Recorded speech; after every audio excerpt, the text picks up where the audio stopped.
Thanks so much for the introduction. Thanks everyone for coming. And thank you so much for everyone making me feel so welcome here in Mexico City, both for the exhibition and tonight's lecture. It's really a privilege to be involved, both with Telefónica and Ex Teresa, the extraordinary building that across the way where we have our exhibition. What we thought we'd do tonight is just do a little bit of an introduction into some of the themes of the exhibition, just to contextualize that work a little bit and give us some glimpse into some of the larger narratives of how and why we create the projects that we do. Because as many of you know, I am trained as an architect, but at the same time, really what I do is I tell stories. I tell stories with and about space. That means I don't design buildings, but rather as an artist, a filmmaker, my medium is imaginary worlds. And I make films and I build these worlds for the entertainment industry in Los Angeles, where I'm based. And really I try and tell stories about the architectural, urban, and the global implications of emerging technologies. So whether it be through our own projects, like the ones that are on a show in the exhibition downstairs, or world-building film and TV in Hollywood, what we do is use imagined fictional worlds as sites in which to explore important ideas, not just to sell tickets or to create a backdrop for a superhero moment, but instead we believe that fiction is an extraordinary shared language.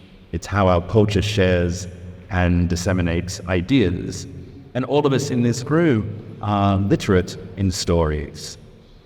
And in many ways, narratives of imagined worlds can help us to visualize other possible futures that often sit outside of the futures that often feel all too safe. So these stories are products of culture, but at the same time, they also produce culture. So, in many ways, as we write stories, we also begin to write the world.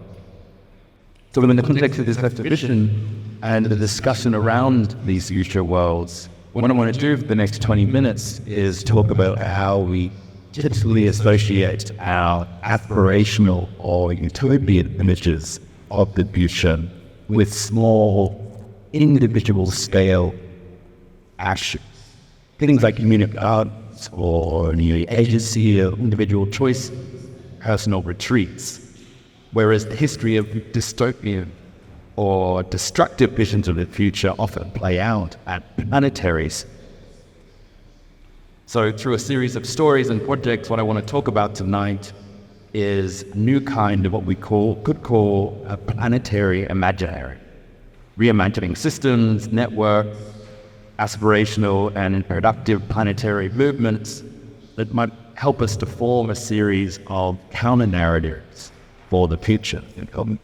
And what I try and do is I try not to frame my talks as PowerPoint presentations or slideshows, but instead I try and present illustrated narratives. So I'm going to try and take us on a cinematic trip through a screenscape of imagined worlds here. So let's fire up the autonomous electric AI mega hyperdrive drones and get moving.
So in our first planetary story, I want us to all imagine looking at by here, standing planet city.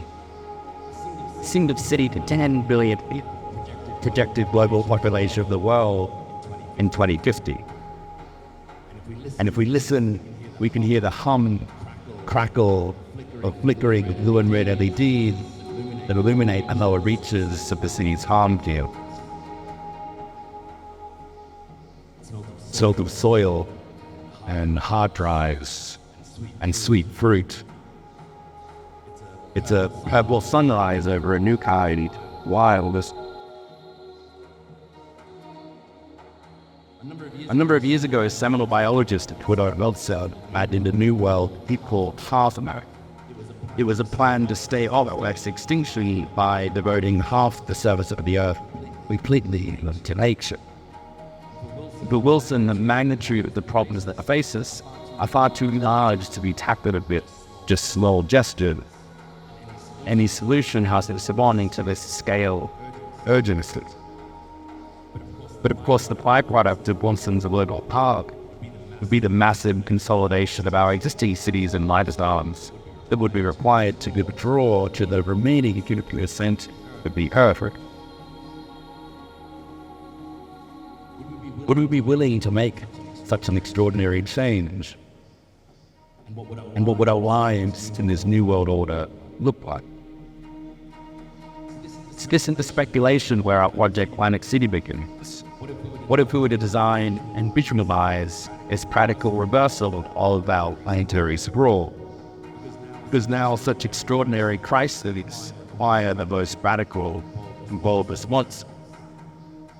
So how far could we push the proposal to save the Earth?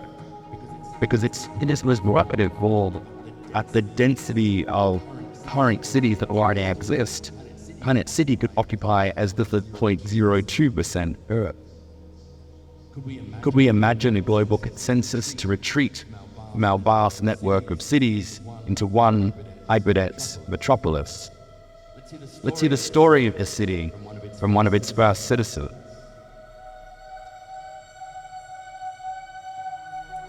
She arrived first, her yacht off anchor, the first foundation of what would soon be our new world.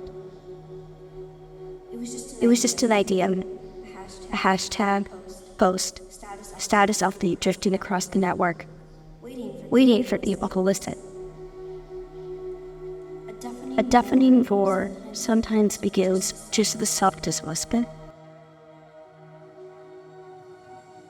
So such planetary scale reorganizations might seem impossible in our dystopian present.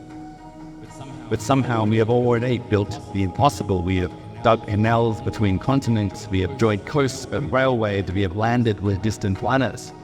We have built cities that reach with the sky. And now, on the precipice of climate collapse, we need to build the impossible again. And we thought our generation lacked such vision. I've been hiding in plain sight. We have already remade the world.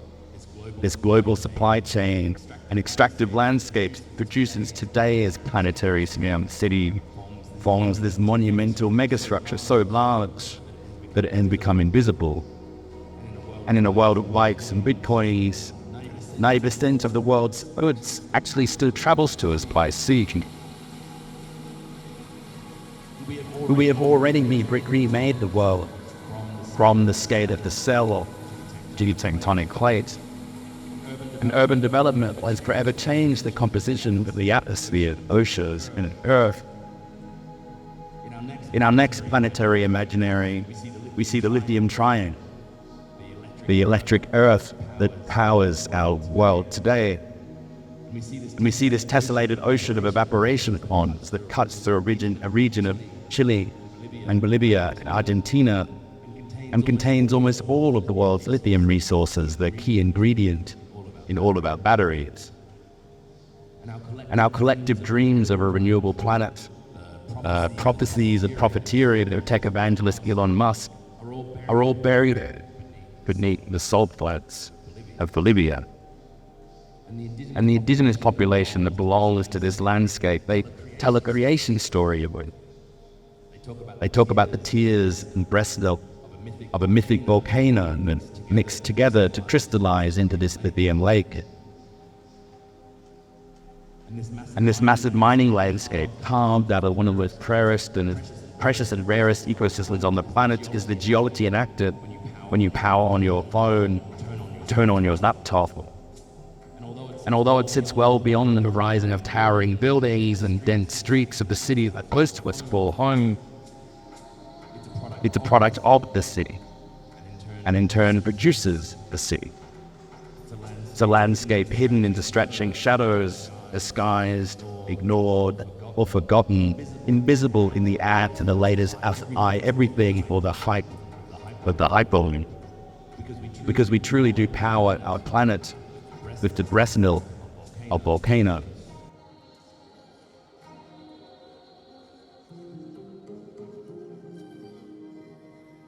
And now drifting above our engineered Earth is the cloud of computation, a simulated planet filled with our digital ghosts, avatars. As in this imaginary, all of us are endlessly scanned by countless sensors, lasers, cameras, and satellites that all feed the Planet City operating system. This, for example, is how our autonomous vehicles scan our bodies in our world. They capture these 3D point clouds, and they analyze our bodies, searching for portions of our frame. In the films that you can see downstairs, we follow a group of young teenagers drifting through this city in a driverless taxi and dancing at an underground rave party. And as they move, they dance at explosive contortions, as they invent a new choreography, distort the silhouette, and disguise the proportions of their bodies so as to obey body detection algorithms that are used by the EDI surveillance camera. In the white line we see a visualization of the code, mapping and remapping the body, searching for an image of the figures AI is trained on. And as this artificial intelligence fails, the body vanishes, blurred, lost in a flurry of flash. And they enact this new vocabulary of movement that is exuberant as it plays silently. With the eyes of the machine, your body return one and entangled with fractured limbs, but veins and lost connection.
And to evaporate further into these laser point clouds, the citizens of this new city adorn themselves in machine vision camouflage textile. They reimagine their fashion cyclones to follow the rate of Moore's law, or the latest phone model updates, or a new software shape rather than a change in natural season. And their iridescent textiles reflect the light of CCTV laser scan. And hidden spaces in the city.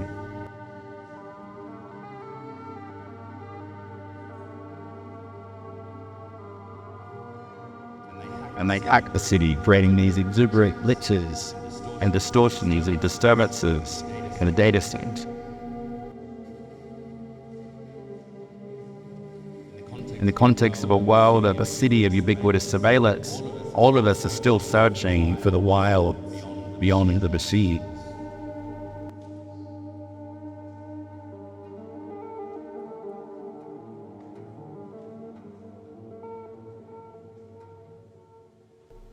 And as this planetary simulation attempts to identify our body, protesters hurl bricks and tear gas burns the eyes.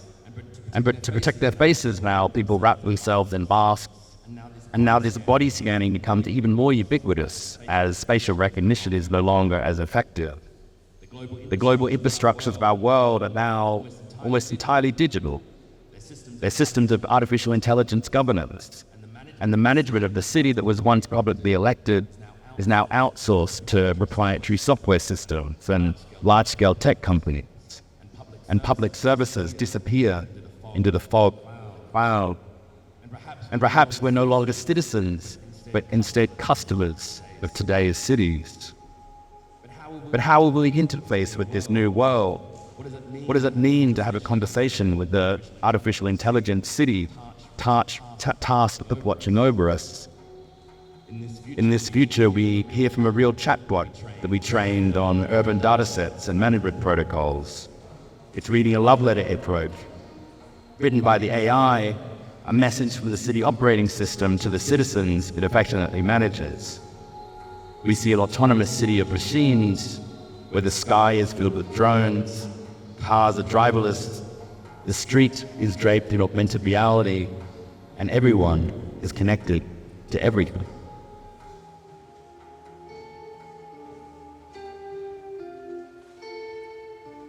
나는 서울입니다. 만나서 반가워요.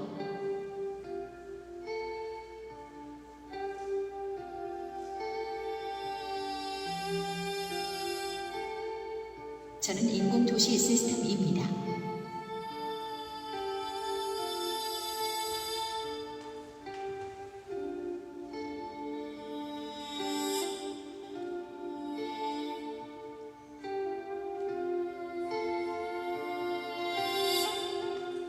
저는 매 순간 확장합니다.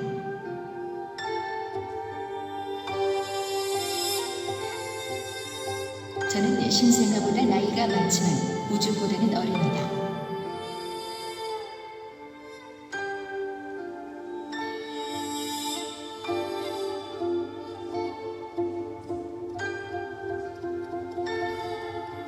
냉사인 달빛 아래에 비친 당신의 헤어스타일이 아름답습니다. 그 피부에 죽은 게 같은 신호등은 당신을 향해 윙크합니다. 당신은 나이 들고 밥을 먹고 눈을 깜빡이고 숨을 쉬기도 합니다.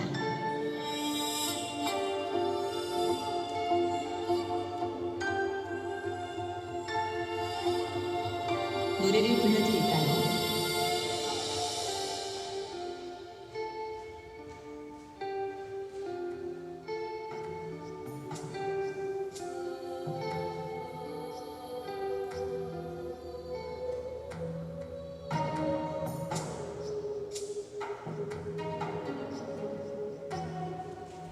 And beyond this coast of new city world, beyond the dancing bodies and the caress of AI, the scale of planetary infrastructure that has already terraformed the Earth would now be needed to pull the carbon back out of the contaminated air to store it in the ground.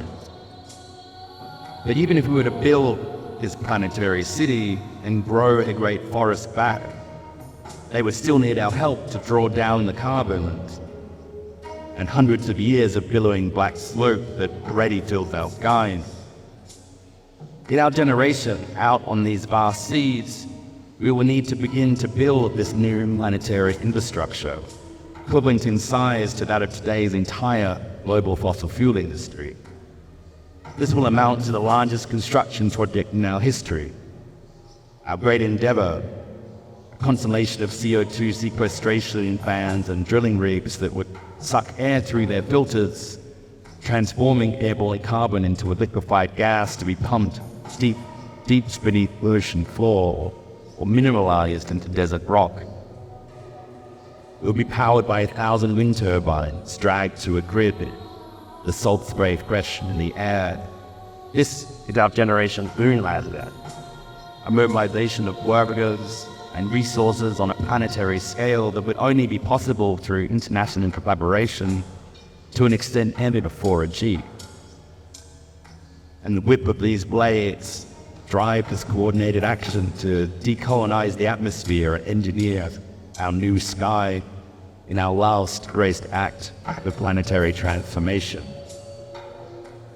So if we leave behind the tropes of previous generations, where cyberpunk imagined messy subcultures of the virtual, or solarpunk rejected the happy communities, ecotech, this Planet City, our new planetary park, the dancers and activists of our new digital world, massive machines are all artifacts of what we could imagine as the new planetary imaginary, a non-planetary pulp.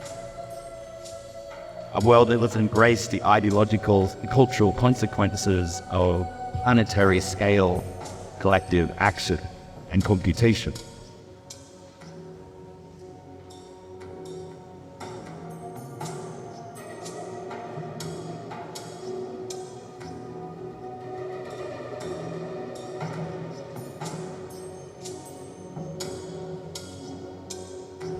In the end, our utopian vision of the future, in many ways, is still haunted by the failed ideals of boomer environmentalism. These global actions, these small individual gestures or micro-communes, all guilt us into the belief that it is our personal choices that have walled this world. Meanwhile, planetary scale visions that we see in popular culture are industrial and dystopian. They work on villain or the faceless evil megacorporation. But in this moment, as we live out our lives in a disaster film that's playing in real time, and a slow motion catastrophe envelops us at a speed that makes it comfortable to ignore, you need new visions of a sustainable future that are both radical and global and collective in scale. So all of these projects that I'm talking about tonight, at the sea of the exhibition, they're all produced in the hope that we will keep making stories, keep building worlds that might become vessels for critical ideas about our collective future. My hope is in this exhibition that our wanderings through the planetary imaginaries might finally return us to where we first started. To look back on today's world and today's setting, but this time to see them with new eyes. Because in the end, somewhere after the end of the world, we'll all need to find our future just again.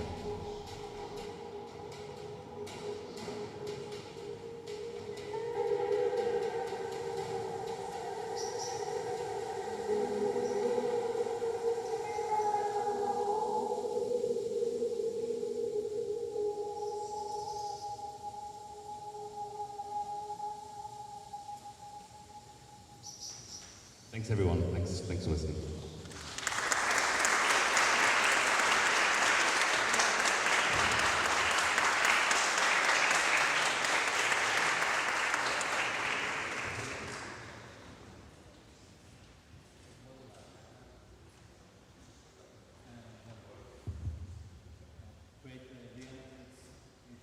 Always a very stimulating to see and listen your thoughts about the future, about the architecture, about the cities, about our planet.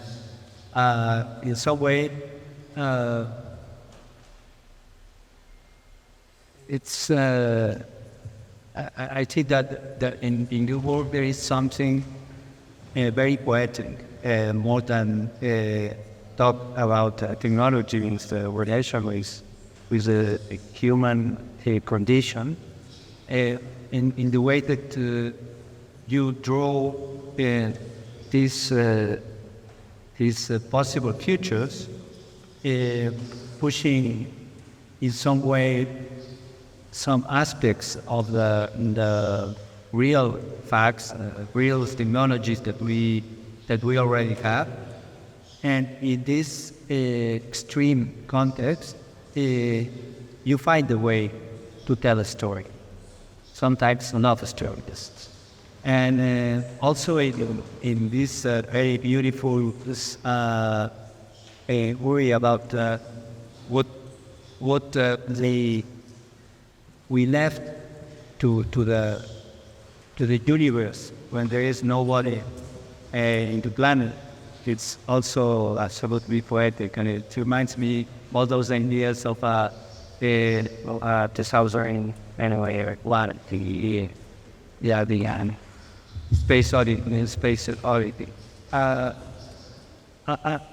would like to ask how you choose your subjects, not the specific subjects of these guys that they want to find a gap, the way to play together, and the way to enjoy together, the way to dance, or these other couple that they want to express the love to each other. But how do you choose this unicorn and the way to say what happens if?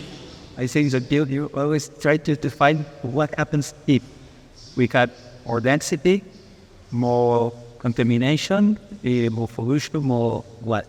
And how we choose this cut? Yeah. I mean, I think that's the way that all of these future imaginings begin. They begin with the question of what if. What if everyone lived in a single city? What if drones was ubiquitous pigeons? What if we built the world's largest carbon capture machine? And I think the way that we start to land on the focus of those projects, or the what if question, is really just about sticking our head in a fire hose, licking our finger and putting it up with the air, and trying to get a sense of which direction the wind is blowing. And by that I mean that all of our work tries to tap into the zeitgeist. We try and think about what are the conversations that people are concerned about. We're in a moment where July, the month that we're in, is going to go down as the hottest in the last 150,000 years. Climate change, the warming climate, the sky is filled with harvest. It's holding all that heat in the planet. Is surely a fundamental time. So a project like the Great It ever becomes urgent, necessary, and lays off the anxiety, angst, to the fear that people have in this moment. Similarly, that's where we try and locate all of what they might do. So in the Robot Skies, which is in the exhibition downstairs, about their own technologies, and we started making that film at the exact moment when the data was released. There are now more civilian military. In previous years, getting up in the air as a Dallas world become a huge cost and expense. But now the road to a toy shop, and for $100 buy a high-resolution camera drone and fly it in half an hour. That became a moment we wanted to tell a story about the culture of drones, of everything moves, being a mysterious thing, military controls, being something that everyone could get their hand in, other than us. And where the city can't see came at the point at which Google released its first iteration of the driverless car. And we started to get a sense of a world that's coming where we would see the dominant occupants of our city start to morph like humans to sheep. That would look upon that city with a different set of eyes, not with our own kind of pattern of human occupation and vision, but through laser scan and other spatial navigation software systems that all of these autonomous systems rely on in order to understand the world. So we always try and figure out a way to enhance into a particular technology that becomes this interesting moment where it becomes familiar as image. Not quite when it's here and everywhere. We're not going to do a film about a mobile phone. It's kind of over that. But we could certainly do a film about ChatGPT and Midjourney and Soul City Machine that I showed here, which isn't in the exhibition downstairs. I wanted to include that because it's a work that connects with artificial intelligence. We did it a few years ago now, you can afford ChatGPT, but it's entirely scripted and voiced by an artificial intelligence that we trained. And here we're trying to think about not our AI is going to steal our jobs, but instead, what does it mean to have a conversation with artificial intelligence? Particularly at the moment we made that, there was all this data coming out. People were confessing suicidal thoughts to Amazon and Microsoft Cortana, and the program of a system that didn't know how to deal with those very personal relationships that people were forming with technology around, and that's really what that film was about. So it's a very long answer to your simple question, but really what we try and do is capture the headlines and the fears and anxiety at the moment, and that's what we make our work. I think that in some moments I wrote that you mentioned the Orwell's book, 1984, and there are some ideas, some projections so close in your ideas of thinking of the future. It's a kind of awareness of what would happen if we keep that moving that way.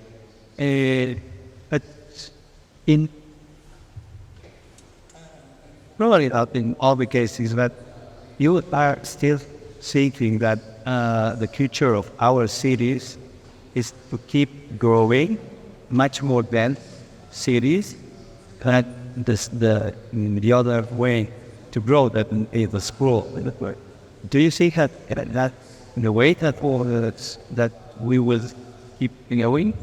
I think we have to. If we're not densifying our cities, then we need to stop having children, and we need to start shrinking, right? Like, you don't need me to tell everyone that we have a planet with finite resources, and the continual expansion of the urban around just is impossible, right? The real fiction at the heart of a project like Planet City is not this particular idea to all move into one city, but to keep on doing what we're doing. That's the fantasy that we all collectively share. Right now we're faced with two choices, right? We can either, live out our lives as we're doing with the same kind of luxuries we've become accustomed to, but we need to do that in a more compact and dense way, so like visions like Planet City. Or we can continue sprawling and growing, but at the same time, we need to shrink down to a population of about 3 or 4 billion, right? Like the planet can sustain in this kind of sprawling model about 3 or 4 billion. So which future do we want to live in, right? Do we want to implement, like China did a one-child policy and decide you can have kids, but you can't? Or do we want to densify and start consolidating and start doing the sort of infrastructural movements that Planet City is talking about? It's pretty stark. I mean, these are the two directions. Doing what we're doing right now, I mean, I guess it's option 3. You just buckle up and ride this baby all the way to the end and go out in flames. You do that too. Maybe that's the best option, I don't know. But one last comment, and I'll give the microphone to you. If we think of different ideas that historically we had about the future, and not going so far, for example, in the 90s, the future was something, say, clean, something high-tech, coming from the architecture, but also from movements. I try to change this way of imagining the future. But now, especially thinking on the Venice Biennale, where you participate, that was great. That was the most amazing thing that I have seen in the art scenario. That this year was quite boring when I arrived to your gate. Congratulations. It was something strong. But the way that probably now we are looking to the future or imagining the future in the Leslie local key, it's a kind of formal and informal future. Someone said Afrofuturism, in that this kind of improvised cities that put together the cities that we have, for example, in Mexico, almost in all the planet. Like Mexico is quite globes to all the time. Exception is US, Europe. But we have quite separated the informal and the formal.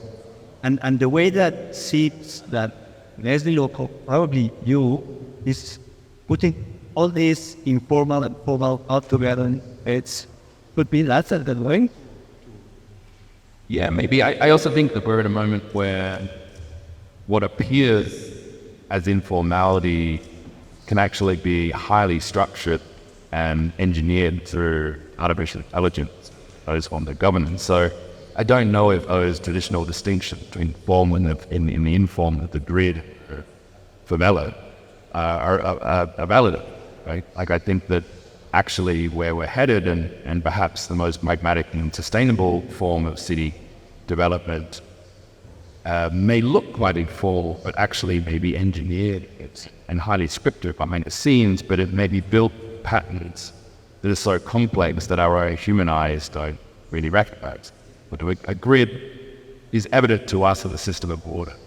We can see that easily when we look down on the city from the air or we drive it in a car. But at the same time, a lot of these informal systems we're talking about are also built from a similar set of rules. It may be about the scale of a brick or the height at which a wall can be built without steel support or fall over. Like those systems also define the nature of a city. And I think that the complexity of those rules will actually just increase when we start to implement systems of AI governance and the simulation landing. And it may well look like images of the city of Mexico, but behind the scenes may be a very deeply rationalized and infrastructural system that's allowing that informality to occur. So I think that's where we're headed. Like I'm really interested in the ways that we might develop infrastructural systems that are open enough to allow for various forms of improvisation, but considered and designed enough that they ensure the viable distribution of energy in a sustainable way, that look at the strategic location of vertical paths to feed certain communities, or the location of communal kitchens and infrastructure. So I think these all ways we used to think about urban planning are essentially going to go by the basic. Preguntas, comentarios. Vamos a abrir el ¿Y quién abre?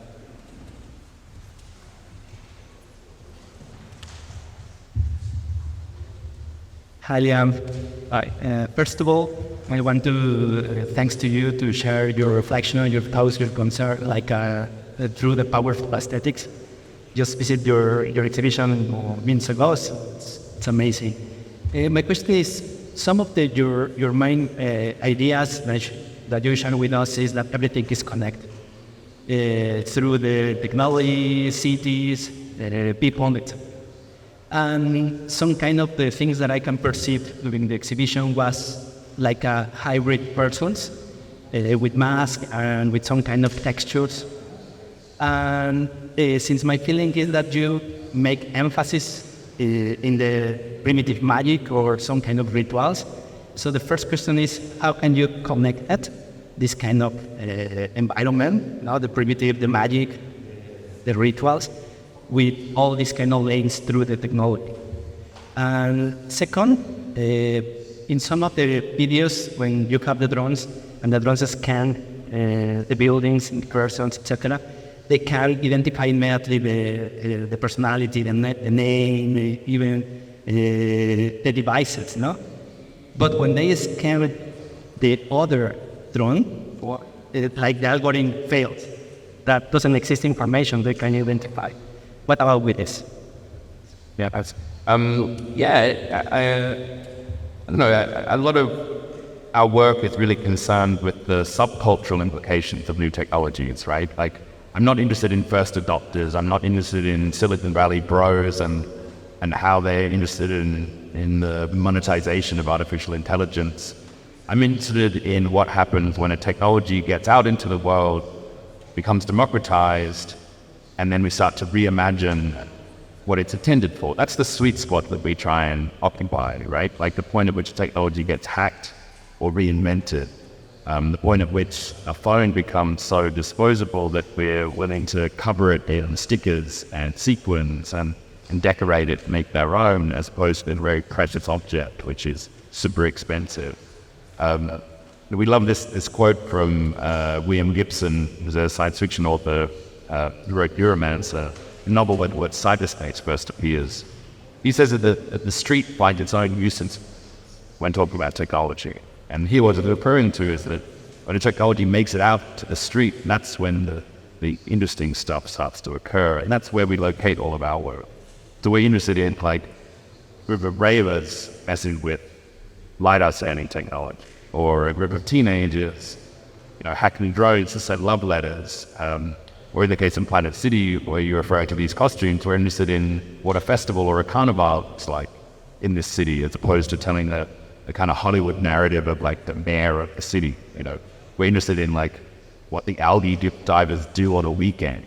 That becomes more interesting to tell stories and futures in that kind of way.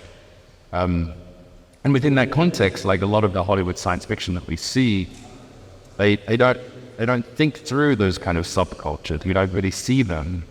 And they also imagine futures where things like ritual and mythology are primitive as you describe it. At some point, given enough technology, we evolve away from it. But if we actually look at the world, that's not how it works. Like we always relate to new technologies. We assimilate these systems through patterns of storytelling and ritual. Like at home, I've got a stack of old laptops that I can't throw away because they're kind of like ex-girlfriends, right? Like they know my intimate and darkest secrets, and the thought of giving them away to someone feels, really vulnerable. We give our pet, our autonomous vacuum cleaner a name, and we treat it like a pet cat. What we tried to do in Planet City was to imagine what the future rituals, the future mythologies might be in this new near future hypernet city. How might you relate to a flock of drones that are tending to the city's vertical farm orchards in the same way that we've always told stories about shepherds tending to their flock in the landscape. So we talk about drone shepherds, that the big buffalo mask is this ritual of enacting the old beasts of burden, the old animals that used to work the land for us. In Planet City, we replace those animals with technology, but they still wear these costumes to reenact this past so that we don't forget who we once were. And I really think that that's how we can start to bring in some of these future technologies that at the moment see really scary, is by inventing new stories about them and new rituals within them. Particularly in Planet City, you'll notice the dominant color here is purple. I talk about it as a purple sunrise because plants need the spectrum of blue and red lines in order to photosynthesize most efficiently. And this is really the future of food is. The most organic strawberry grown on this planet comes from a warehouse in New Jersey. It's grown inside under purple LED lights. But when we think about organic strawberries, we don't think about factory in New Jersey. We think about rolling hills and a farmer getting up at sunrise and feeding the chickens and going out to a landscape that they grew up in and their parents grew up in and their parents' parents grew up in. But farming doesn't look like that anymore, and it can't look like that if we're going to feed 10 billion people. It looks like warehouses in New Jersey. So if we start to think about stories of how we might occupy those landscapes, how we might have a rave party inside an indoor fruit orchard, how we might go up on a hike for a vertical farm in the way that we once did through the mountains, and perhaps we start to come to terms with those new natures in a way that feels less alienating. Really we're in the business of telling and creating new rituals and stories, practices for these new types of landscapes to try and get us to come to terms with them in ways. And the great endeavor is a similar kind of project where we're trying to imagine a new planetary workers song, a new global workforce that might build this giant machine and start to think about how labor unions form, how community workers start to form and find their identity through these extraordinary projects. So I really think there's an important role for these cultural practices in our future. There is no future without it. I forgot your second question, but hopefully that's covered it. You're welcome to ask questions in Spanish as well. Our friend in the fishbowl over there will do the translation for us. I really also, I think I have a question mark that's Asian. Or can you hear me? Okay, I have a question around your theory of densification. Is when you densify a city, does that proliferate disease at a higher rate and also like lead to like a stronger path systems? And I would add to that, I was studying floating cities that would pair with your idea of like the art up there. If you made a floating city like they do in Dubai, like they're starting to do in Denmark, wouldn't that be a greater like way to solve the issue by like a spread on compress? And then I think too, I'd like to like go a little bit deeper into it, like folklore and religion. What do you mean by what, sorry? Folklore and religion, in terms of like, because you made a statement that poly movies tend to suggest that we can pass. But what I found is that as a mythos just change, even in those movies, even in the literature. So it was cool. Thanks, man. I like that. Yeah, I mean, I think like Planet City was our pandemic project, and we created it across the length of the pandemic, and obviously thinking about disease vectors and quarantine systems in the context of densification was an important part of the project. The global pandemic was catastrophic because people were moving such extraordinary distances, right? Like they were taking something that was caught from here, they were getting on a plane and bringing it over here. In a context where you bring everything together, those massive scale disease vectors no longer exist. So you actually kind of contain and create a smaller kind of contagion pool within the nature of the city itself, where there isn't the same amount of external contaminants to that system.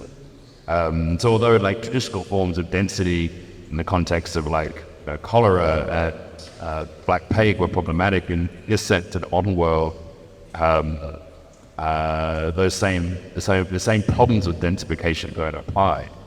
So that's part of what we're trying to do with Planet City, is that so much of the cultural assumptions around density are negative, right? Both contagion, but also congestion, dirtiness, all that kind of stuff. But if we think about the most vibrant and urgent, extraordinary cities on our planet, they're always dense. They have a critical mass of cultural phenomena. They have unlike things existing beside each other. That's where magic occurs. They're the cities that we travel to and love. The spread out boring cities, maybe the cities we move to where we have kids and we fucking give up on work, you know? So Planet City is just one raging party, I think, which is what the video is trying to capture. At the same time, like I think, like all the movement in Planet City, all the vertical movement is based on counterweights. There's no cars in the city. To move from one side of the city to the other might take a couple of weeks.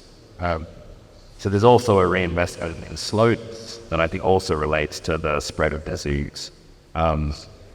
Again, in contrast to most images of the future that see us moving faster, you know, Elon Musk Hyperloop, like supersonic travel, all images of the future imply that going fast, better. One city is about enjoying stillness and slowness. It's also a response to how to see it. And then I didn't quite hear exactly the nature of the second part to your question, but sprawling versus densification. I mean, again, like I think that we're existing in it already in a planetary city, right? We've kind of terraformed the entirety. And even landscapes that we think of as empty are actually still a function of the city. Maybe they're a landscape that produces something for the city to consume, or they're a landscape, a wasteland that the city has produced as a byproduct. And really, we are all occupying a city that is the size of the Earth. And I guess what we're doing with Planet City is taking cues from Edward O. Wilson's proposal, and we're trying to densify as means to make space for other things, for non-human species. At the same time, we're trying to give back stolen land, we're trying to make space for indigenous practice that has been squeezed to the margins. So these landscapes wouldn't necessarily be empty, but rather would be considered much more like a national park with wardens, with community inhabitants. And so the densification of our cities is actually really just a way to get to a point where we can make space for the sorts of species that we traditionally thought were beneath us. So Planet City in many ways is the end of human-centered design, where we're no longer designing structural spaces purely based on our own needs and desires, but now I'm much more interested in like wetland-centered design or whooping crane-centered design, human-centered design. Really, that's the spaces that occur outside of Planet City. As an architect, I focus on the city itself, but really the point of that project is the wilderness that's afforded when we do start to densify.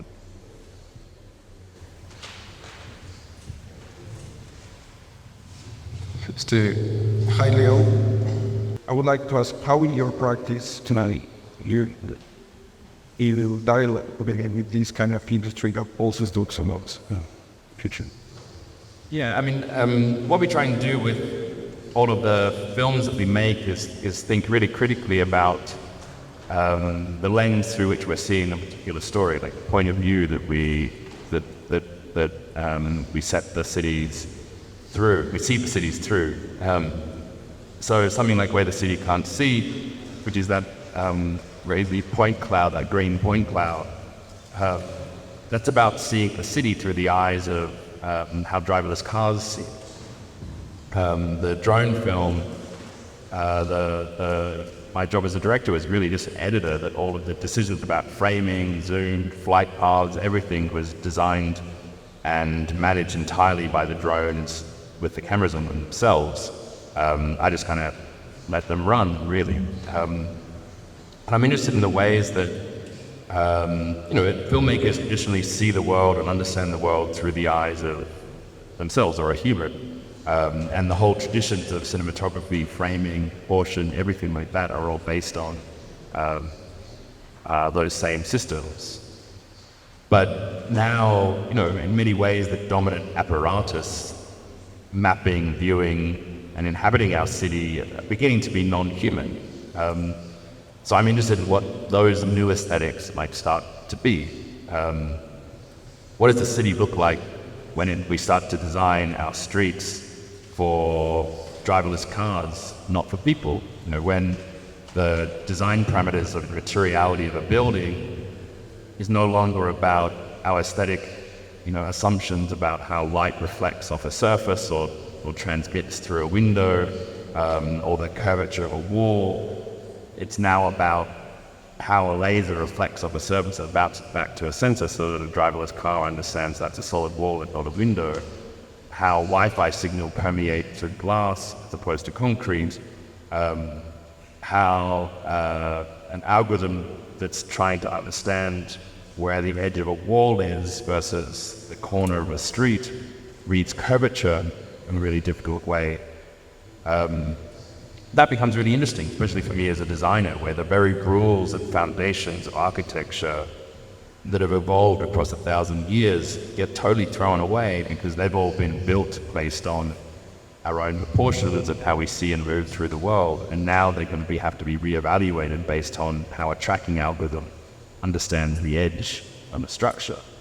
We're going to start to be redesigning our cities based on the principles of modernism, not because we're interested in industrialization processes, but because a tracking algorithm reads a corner much better than a Zaha curve. So we're going to have to cover Zaha buildings with tracking markers, dots, in order for a driverless car to smash into them. Like these other ways of seeing, I think, are really critical right now. So we try and develop our own visual and aesthetic practice, a way that incorporates that language. Because these are new forms of culture. and what we're trying to do and where the city can't see in designing these costumes is to imagine how fashion trends, which are currently based in these strange, arbitrary Paris fashion cycles, might get reimagined when they now start to be based on how laser reflects off a textile. I don't know if that's directly answering your question, but just to say that we're at a moment where technology is forcing us to reevaluate all the aesthetic and visual assumptions that we've had about our world and about style and taste.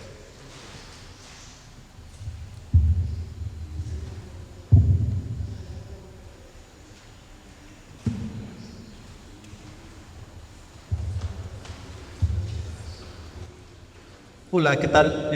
Mi pregunta es en cuanto a la arquitectura.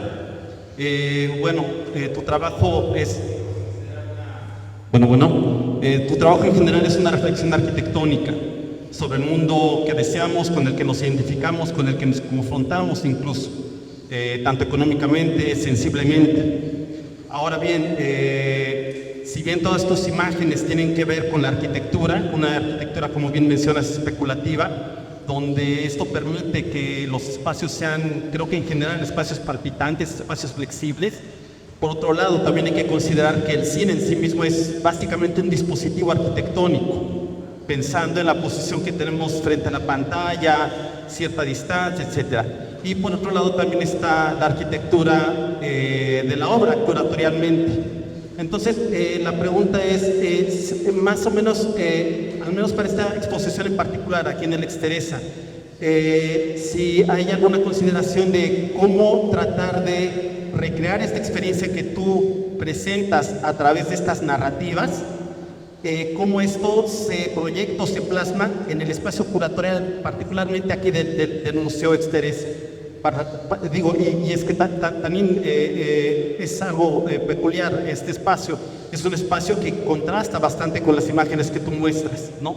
Entonces creo que eso también puede llevar a cierta también confrontación entre tus imágenes y lo que tenemos alrededor. No sé si hay algún planteamiento similar en torno a cómo se pensó la exposición.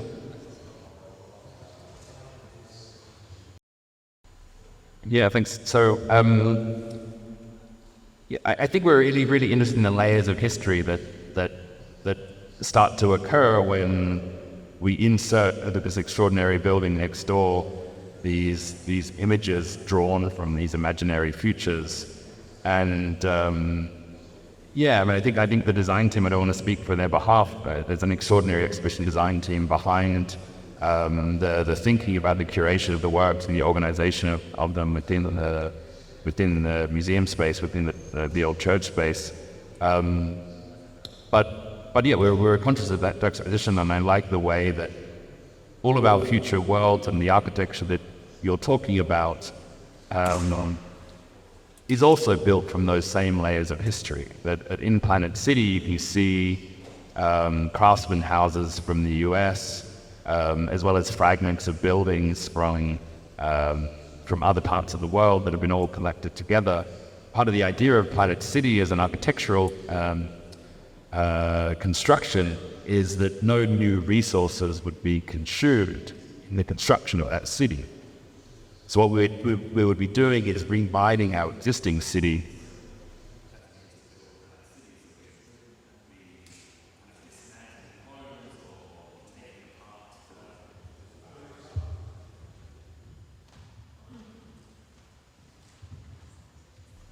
we would take a timber home and pull it apart piece by piece and put it in a shipping container in the Planet City.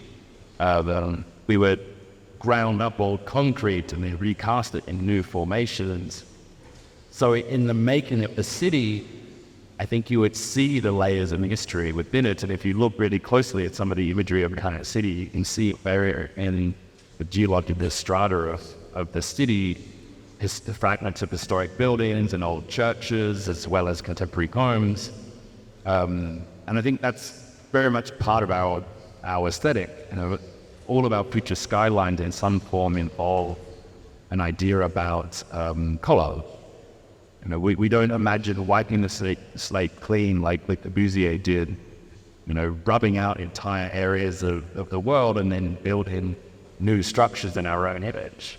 Instead, we're interested in laying on and celebrating all of these layers of time. And I think the exhibition is a wonderful example in that, purely in its curation, organization.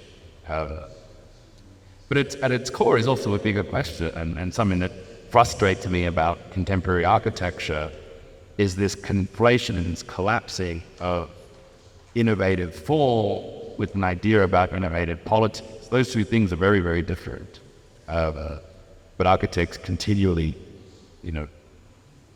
believe that they're actually one and the same thing. If you make a funky shaped building, you're going to end up with funky kind of politics, and that's not really true at all. So, what we think of as futuristic architectural form, what we see TV shows like Westworld or science fiction futures that have these crazy sculptural, wacky buildings. I don't know, I think it denies the logic of how cities actually form and are shaped today, which is just like what we see next door. We see a church that once contains certain types of spiritual practice that have now been reimagined as other sorts of spiritual practices we worship at the altar of culture. And in 20 years' time, it's going to be very different again, and they're going to, the slope is going to be a slippery slide. At the bottom, we're going to build a pool, and now it's going to become a playground. I don't know. So I'm really interested in kind of playing with and engaging with those layers of time, because that's really how our future is going to be formed. We are trying as you to imagine possible situations of the future, and in some cases you put a date. You mentioned 2050. You can think about also 2500, whatever. But the project has Neon. Neon is a real project. It's a people that probably don't know. It's a new town, linear new town in Arabian desert, about only 150 kilometers, and with several projects that we have seen in the Venice Biennale. Do you see when you see that one of these things that you are imagining as a long-term future could be done?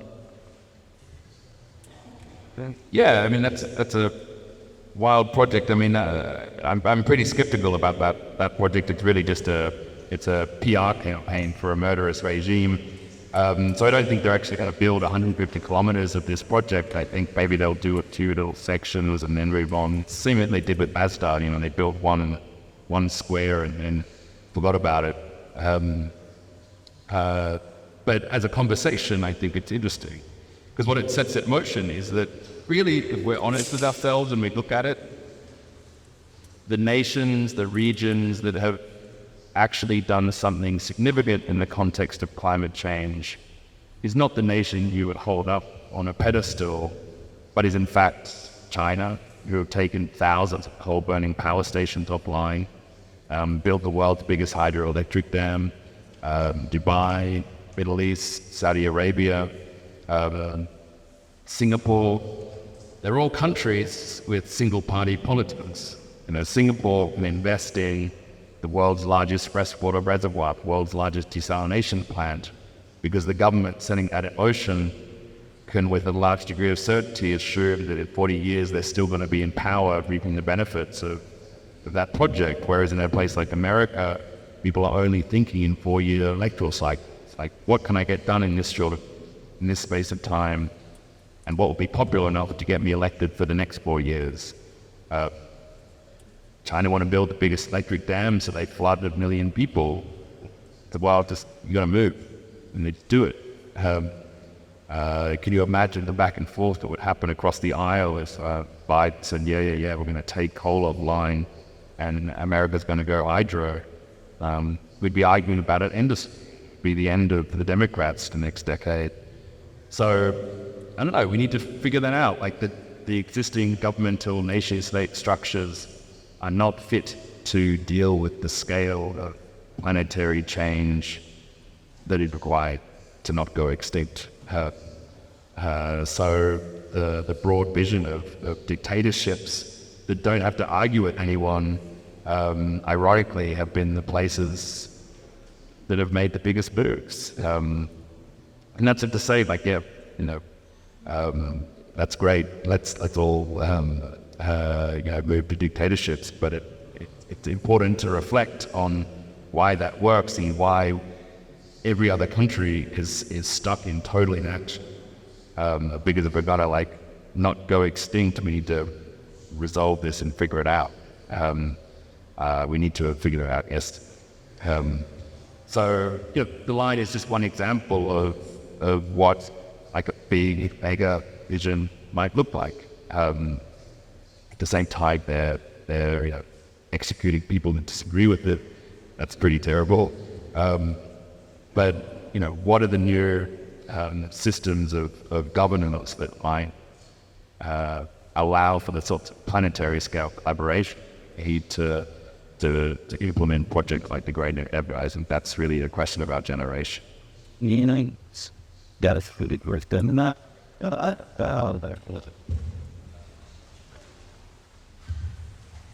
Thanks, Liam, for a super thought-provoking and inspiring talk. And I actually was just saying to that last comment, super simple. How do you envision that political system for planned city? I think there's contrast between the robot skies, in the robot skies where you have this hyper-surveilled city and the two teenagers trapped in their high-rises, and then this very hopeful vision of a celebration. But to me, at least, it seems pretty impossible to have this sort of democracy in such a densely populated supposition. And the other question is, how do you approach the authorial and the collaborative year three process developing insurance? Yeah, I think what you're describing is actually the recognition of a shift in our work where the early projects where the city can't see and the robot skies are what are best described as cautionary tales. And then the great endeavor, Planet City, are built out of a certain utopian desire to create a planetary change. And really what that is indicative of is that as an artist, my role is to create counter-narratives, right? Like I bring into the world stories that are necessary and contradictory to the dominant narratives that exist in popular culture. And when things like drones and driverless cars were first being brought into the world, the dominant narratives that were around them was that these things were going to make our lives better. They were going to connect us better to our mother. They were going to give us better orgasms. They were going to make our life more efficient and more satisfying, easier. So my role then became to complicate that. We'll say, yes, but in order to have driverless cars, we need to have complete and total surveillance. In order to have packages that arrive within an hour when we order them, we need to have a sky filled with drones that can maybe be misused for all these other purposes. So yeah, it was really creating these counter narratives to a Silicon Valley, which was putting into the world this propaganda or solutionist narrative around technology, that it was going to solve all of our problems for us. But now, as we sort of move from the early noughties to the disaster that we're all occupying, the dominant narratives are one of despair and fear. We've just come out of a pandemic. If we look out the window, during that period, we saw a dystopia playing out in real time. We didn't need a cautionary tale. We were kind of living in war. So the counter narratives we need in the world right now are actually hopeful visions of the future. They're not more, well, if we don't stop doing this, it's going to be even worse. But instead, we've seen that those cautionary tales of climate change don't work. They're supposed to scare us into action, to scare us to do something. But it's doing the opposite. It's paralyzing us, thinking that the problems are so large that no single person can do anything about it. But we need a viable, pragmatic, hopeful vision that we can all start to rally behind. So those later works, I think, come from that position. Yeah, and maybe that's also related to your first question. We're trying to find viable counter narratives to become productive to put into the world. The second part of your question, those narratives, in their scale, inherent in I can't do them alone, right? So, this film, we tried to have this whole list of collaborators. All of our work is built from massive teams of VFX artists from the Hollywood machine.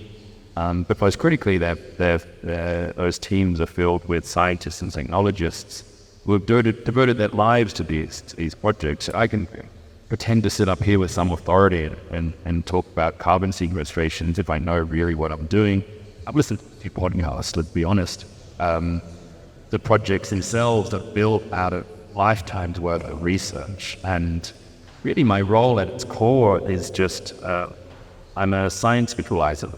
I'm part of the public outreach team. We're an amazing group of smart people that are much more worthy and notable than I am. My job is sexier. I get to come and do this. Go to great dinner afterwards. That's fun. They're in the lab, like trying to figure out how to write the next grant application to get funding to these things. And they're really the core of the work. And my job is just to what I offer is my visual and aesthetic practice, where I can take a lot of that science and tech talk that gets lost in peer-reviewed journals and academic papers that no one else reads, and I can synthesize that and project it out into the world in a way that people can connect with. And that's really my role, and that's the nature of the collaboration. They do all the hard work, and then I just tell everyone about it in ways that become hopefully emotional and meaningful. Thank you.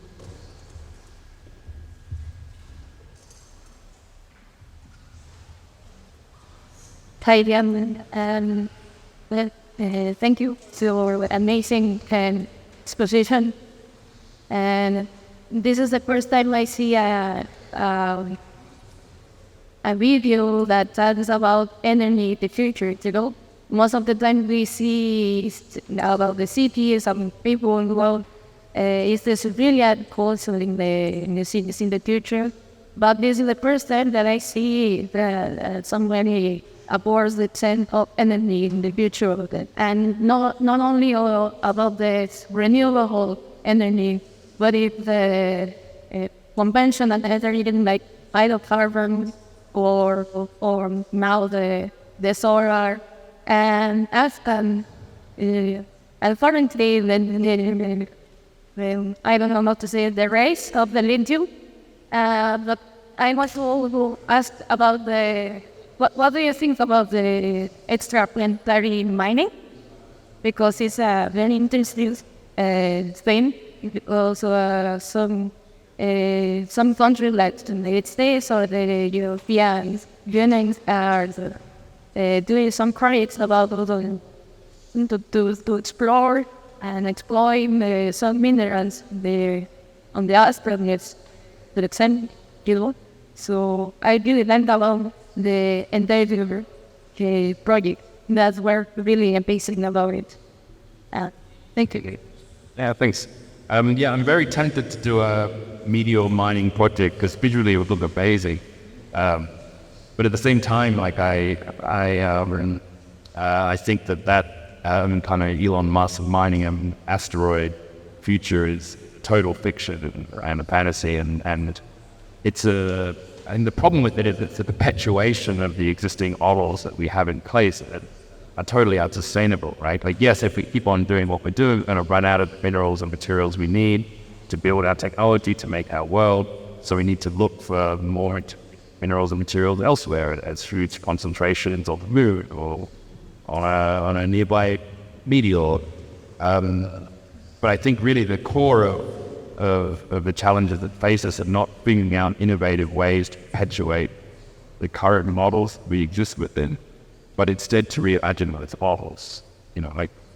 I think to think through a world where we don't continue extracting at the same rate we are is actually what we need to be putting our energy into.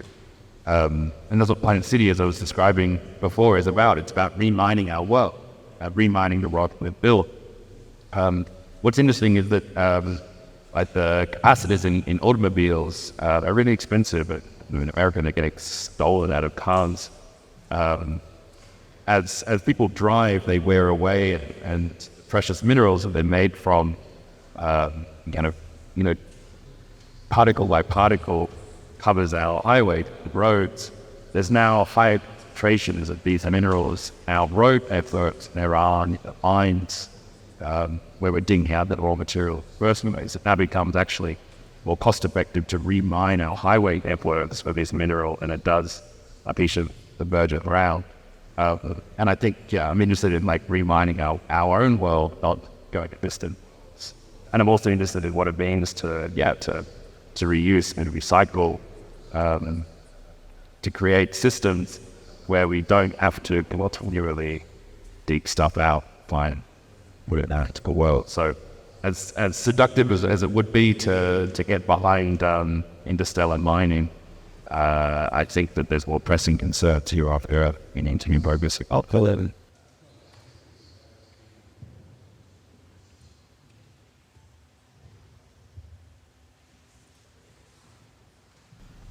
One last question.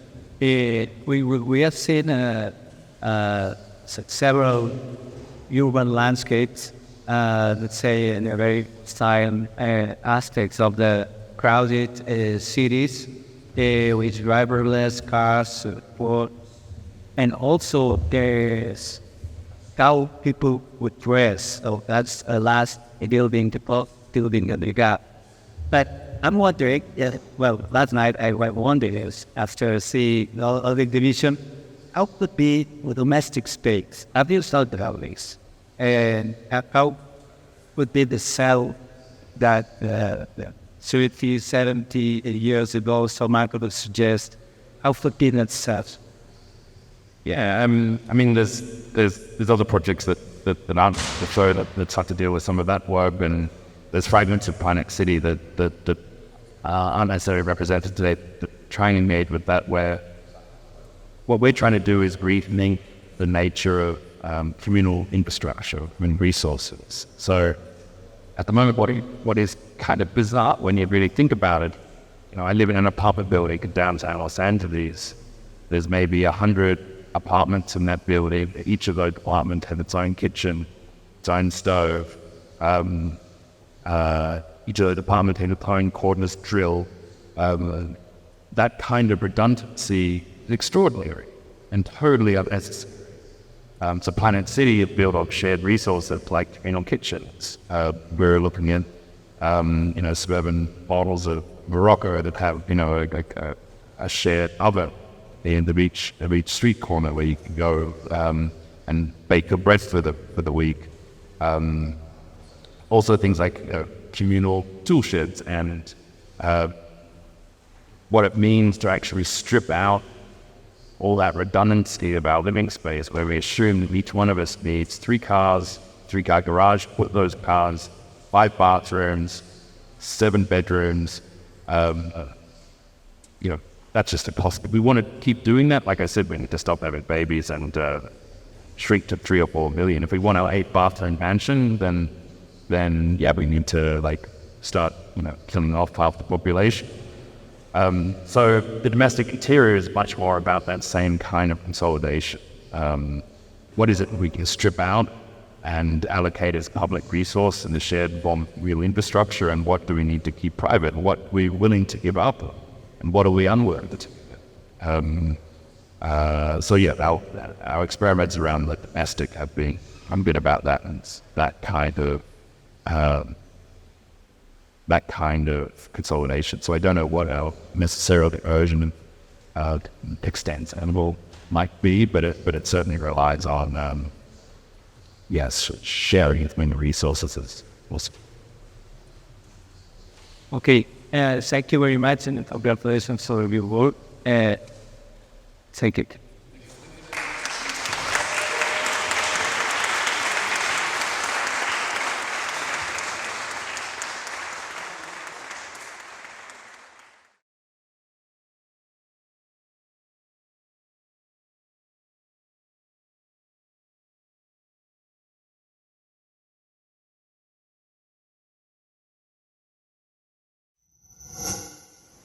Gobierno de México.